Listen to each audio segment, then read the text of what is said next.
Let me tell you about the IOSHEN Specialty Knife series. This is a very unique series.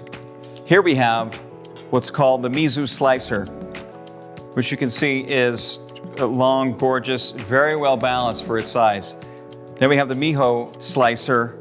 This here I would love to cut any roast with, or if you have a jamon iberico or a prosciutto, any of those raw cuts, you could slice through them beautifully by hand as opposed to a slicer. And next we have the Siraju Slicer. This is one of my favorites. It's got so many wonderful uses. I love to chop herbs and vegetables and julienne things with it. It's a great all-purpose utility knife, but one of the best things I like it for is filleting fish. Because of its rounded blade, when you lay the fillet down and take the skin off of it, you catch the middle piece, which is what you'll usually miss with a straight edge knife as you're taking the skin off a large fillet of like salmon or sea bass. This is a beautiful knife for that purpose.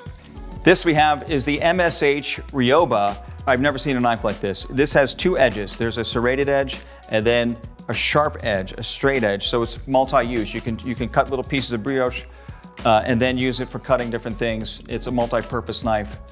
As opposed to grabbing two knives, you can have two knives in one. Then we have the extra long bread knife. This is a beauty as well. I love the rounded edge and the tip, and it just saws beautifully through bread. And next, one of my favorite knives, and it always has been, is the Scimitar. This is a great knife, and if you can see this variance, it's thicker and heavier here towards the tang, and then it starts to get sharper and thinner at the end. I love this knife. Imagine a large piece of tuna or swordfish. You can cut right down the center of the bones and get through those big loins with this guy. It's a beautiful knife for all-purpose use and big fillets.